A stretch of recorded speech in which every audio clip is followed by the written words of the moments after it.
দায়িত্ব গ্রহণের শুরু থেকেই সরকারি গাড়ি ব্যবহার না করার সিদ্ধান্ত নিয়েছেন প্রধানমন্ত্রী তারেক রহমান। নিজের ব্যক্তিগত গাড়ি চালক ও নিজ খরচে কেনা জ্বালানি ব্যবহার করে সরকারি বিভিন্ন কর্মসূচিতে অংশ নিচ্ছেন তিনি।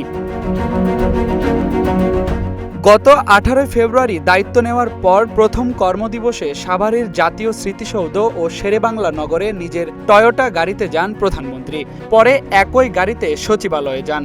এরপর থেকে সরকারি গাড়ি ব্যবহার না করার সিদ্ধান্তে অটল রয়েছেন তিনি।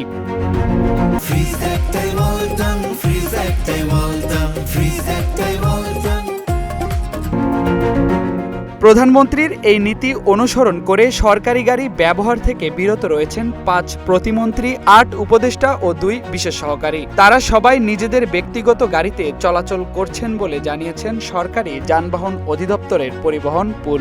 প্রধানমন্ত্রী সহ আমাদের যারা মন্ত্রিপরিষদ বর্গ আছেন, পদ অনুযায়ী গাড়ি তাদেরকে সরবরাহ করার আমরা বাধ্য।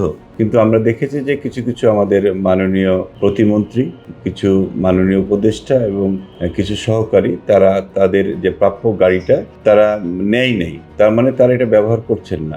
সরকারি গাড়ি ব্যবহার না করা প্রতিমন্ত্রীদের মধ্যে রয়েছেন স্থানীয় সরকার প্রতিমন্ত্রী মীর শাহে আলম, পররাষ্ট্র প্রতিমন্ত্রী শামা ওবায়দ ইসলাম, গৃহায়ন ও গণপূর্ত প্রতিমন্ত্রী আহমদ সোহেল মঞ্জুর সুমন, পরিবেশ প্রতিমন্ত্রী শেখ ফরিদুল ইসলাম এবং বিদ্যুৎ, জ্বালানি ও খনিজ সম্পদ প্রতিমন্ত্রী অনিন্দ ইসলাম অমিত। এ বিষয়ে কথা হয় স্থানীয় সরকার প্রতিমন্ত্রী মীর শাহে আলমের সঙ্গে। তিনি জানান, বেতন ছাড়া অন্য কোনো সরকারি সুযোগ সুবিধা গ্রহণ করেননি তিনি। পাশাপাশি বেতন থেকেও 10% সরকারি কোষাগারে ফেরত দেন বলে জানান। সরকার থেকে মন্ত্রী ও প্রতিমন্ত্রীদের জন্য বরাদ্দকৃত গাড়ি দেওয়া হয়েছিল, তবে আপনারা তা ব্যবহার করছেন না। আপনারা ঠিক কি কারণে সরকার থেকে দেওয়া গাড়ি ব্যবহার করছেন না?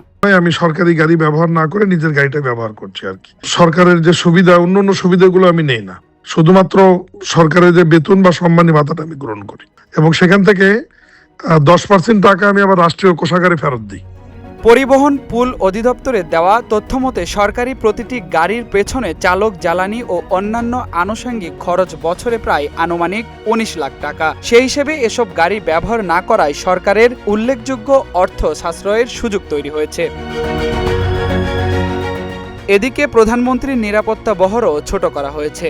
আগে 13 থেকে 14টি গাড়ি থাকলেও বর্তমানে তা কমিয়ে 4টিতে আনা হয়েছে। পাশাপাশি প্রধানমন্ত্রীর চলাচলের সময় সড়কের দুই পাশে পুলিশের দীর্ঘ সারিবদ্ধ অবস্থানও বাতিল করা হয়েছে। সংশ্লিষ্টরা বলছেন, সরকারি গাড়ি ও জ্বালানি ব্যবহারে এই সংযম সরকারের ব্যয় কমানোর পাশাপাশি জ্বালানি সাশ্রয় এবং ভিআইপি চলাচলে সাধারণ মানুষের ভোগান্তি কমাতেও ভূমিকা রাখবে।